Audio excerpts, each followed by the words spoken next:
little secret to clean that screen at the back at least once a month with a toothbrush. Really? So that's where the intake is, right? All the air flows into this filtered area.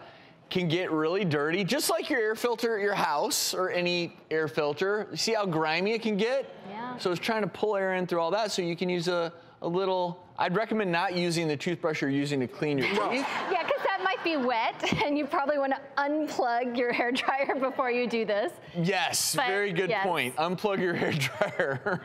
But I think it's interesting because a lot of times when our hair dryer isn't taking in that air, it actually takes a lot more time to dry it, right? You're not getting that same outflow, and it also really heats up when it's clogged, so great tip.